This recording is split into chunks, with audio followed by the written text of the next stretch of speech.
could sell these songs to someone else and they could sing them for me. And then I found myself at an open mic night 2 years ago. And someone came up to me after I played a couple of my songs. And this was when I was solo by myself. And she said, wow, you're really good. I want to play keys for you. And I was like, what?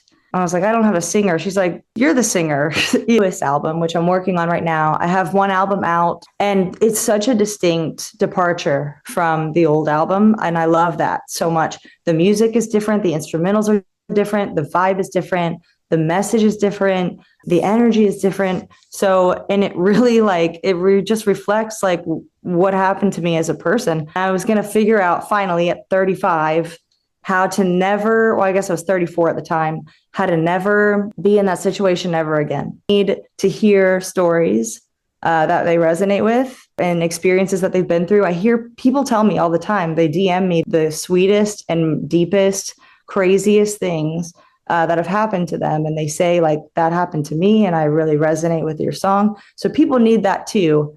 But album number 2 is more so about like fixing problems that led you there in the first place. Serious and sad and really, really intense. So that song is meant to have a deeper meaning, but also be more fun. Okay. And then going back, I think to maybe this was your first released song, at least on Spotify it is One More Night. That's definitely shows more of your country influences you had in growing up. That song has more of a Americana vibe and Breeders kind of 90s alt rock sound is Fine Forever. Forever is the first time I ever wrote a positive song.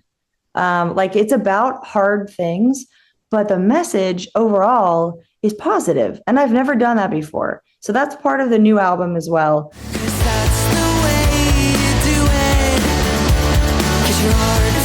It's the first song I wrote that really turned the tables for me in terms of like attitude and outlook and perspective. I was like, this is hard. Like go with it, go with the flow a little bit more than, just being so resistant and upset and bitter about things. And that was sort of my message to myself and to everyone. The most recent one was Don't Blame Me. What's so cool about that track, first of all, it's a great rocked up version, is it's not just a karaoke version of the original. You really put the Tori Nance stamp on that one, which is... Fortnite is such a blank slate. If you listen to the original, there's not a whole lot going on. Right, it's very sparse. And I was like, this would be rockin' if it had drums. And so it sort of just started from that idea. And then Don't Blame Me is actually a wonderful recording. It's a very impressive, intricate recording. So I was kind of nervous to cover that one because I felt like I had a lot more to live up to. I want to make music with my friends and have a good time and celebrate the energy and get into a really, really high vibration, just like playing music and enjoying it, reimagining pop songs, having a good time, not being so serious all the time. Roll out music. You're always putting out new tracks. Is that another area besides your songwriting then is you do play drums for a lot of different acts, right? You do a lot of studio work. You're talking about how much you enjoy social media. You help people with their social media accounts too, correct? That I've worked with one-on-one, just helping them grow their Spotify streams, whatever their goals are. Some people really want to focus on booking better shows, getting more people to come to their shows. Some people need help just managing their entire social media account and posting every day. Some people need help creating content with content strategies and ideas. So I help a lot with marketing and strategy. What's beautiful about social media right now is that people are really craving authenticity. So you don't need fancy production.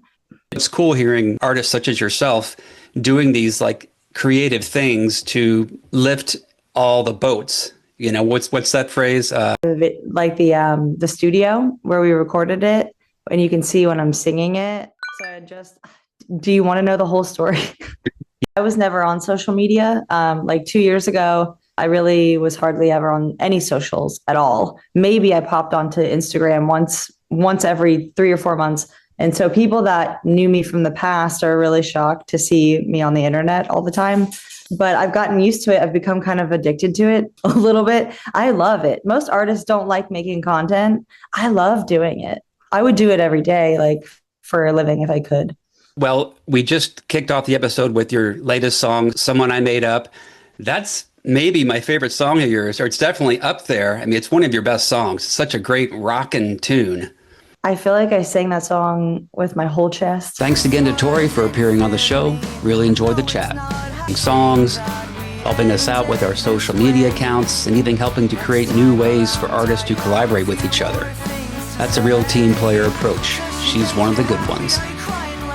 We are Pop Fuss, and you can find us on Instagram at PopFussPod. That's